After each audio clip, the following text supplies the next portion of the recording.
Hello student, आज हम पढ़ेंगे आपके ग्रामर का नेक्स्ट टॉपिक जिसका नाम है विशेषण। तो वे शब्द यहाँ पर जो आएगा,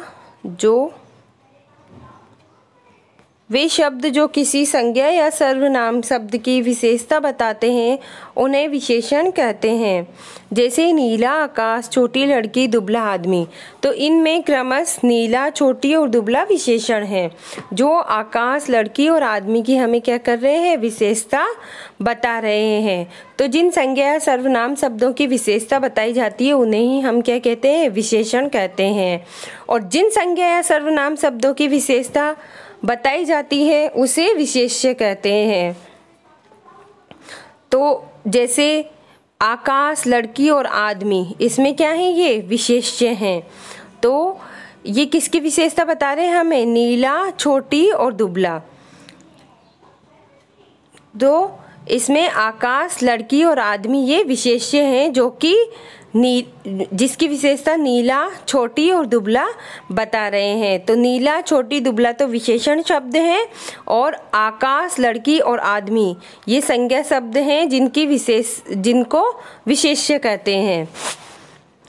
अभी हमारे विशेषण के भेद। तो विशेषण के 5 प्रकार होते हैं। प्रथम होता है गुणवाचक, दूसरा होता है संख्यावाचक, तीसरा होता है परिमाणवाचक और चौथा है संकेतवाचक या सार्वनामिक विशेषण और 5वां विशेषण है व्यक्तिवाचक विशेषण। प्रथम आते हैं हम आपके गुणवाचक विशेषण। तो वे शब्द जो किसी संज्ञा या सर्वनाम के गुण, दोष, रूप, रंग, आकार, स्वभाव, दशा आदि का बोध कराते हैं उन्हें गुणवाचक विशेषण कहते हैं। जैसे काला, पुराना, भला आदि ये सब क्या है, गुणवाचक विशेषण हैं। आगे हैं आपके संख्यावाचक विशेषण।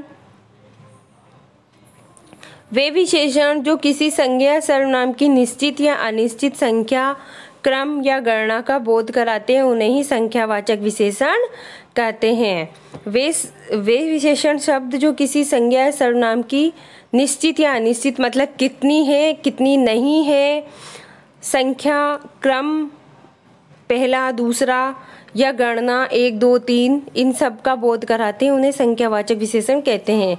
जैसे एक, चौगुना, दुगना, कई, कुछ आदि। तो संख्यावाचक विशेषण भी 2 प्रकार के होते हैं। पहला है निश्चित संख्यावाचक, दूसरा है अनिश्चित संख्यावाचक।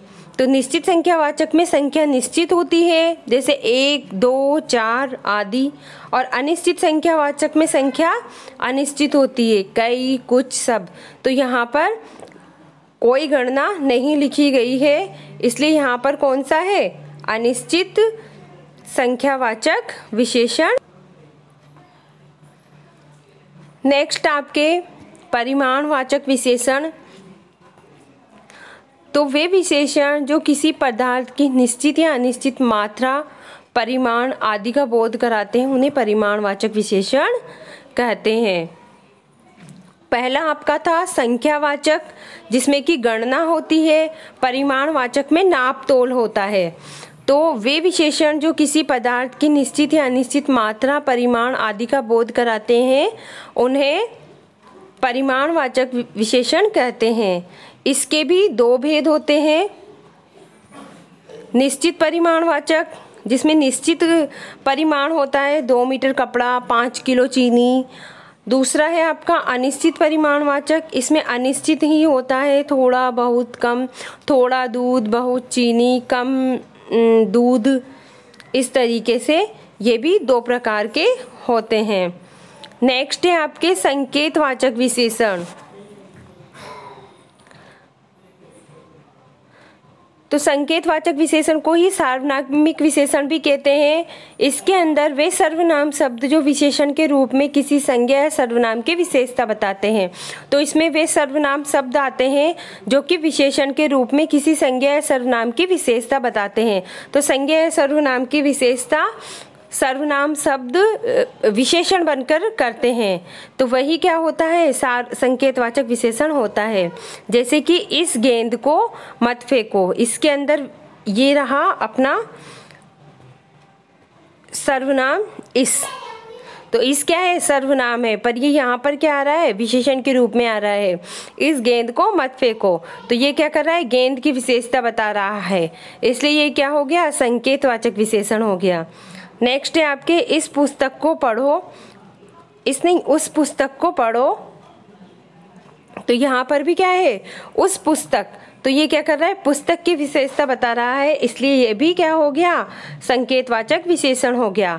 तो इन वाक्यों में इस उस शब्द संकेतवाचक विशेषण हैं। नेक्स्ट है आपके व्यक्तिवाचक विशेषण। तो वे विशेषण जो व्यक्तिवाचक संज्ञाओं से बनकर अन्य संज्ञा सर्वनाम की विशेषता बताते हैं। तो वे विशेषण जो व्यक्तिवाचक संज्ञाओं से बनकर बनते हैं और अन्य संज्ञा सर्वनाम शब्द की विशेषता बताते हैं, उन्हें ही व्यक्तिवाचक विशेषण कहते हैं। जैसे जोधपुरी, बनारसी, कश्मीरी आदि, तो ये सब क्या है, व्यक्तिवाचक विशेषण हैं। नेक्स्ट आपके क्वेश्चन है, तो इन क्वेश्चन के आंसर आपको करने हैं। विशेषण की परिभाषा लिखिए, विशेषण के भेद एवं उनके नाम लिखिए, विशेष्य की परिभाषा लिखिए, संख्यावाचक विशेषण कितने प्रकार के होते हैं, नाम भी लिखने हैं इसके। तो पूरी डेफिनेशन आपको करनी है ऊपर से नीचे तक, जिसका PDF आपके अवेलेबल हो जाएगा। तो यहाँ से पूरा करना है इसको, फिर क्वेश्चन के आंसर भी आपको करने हैं। तो यहीं आपका विशेषण समाप्त होता है। Thank you student, bye.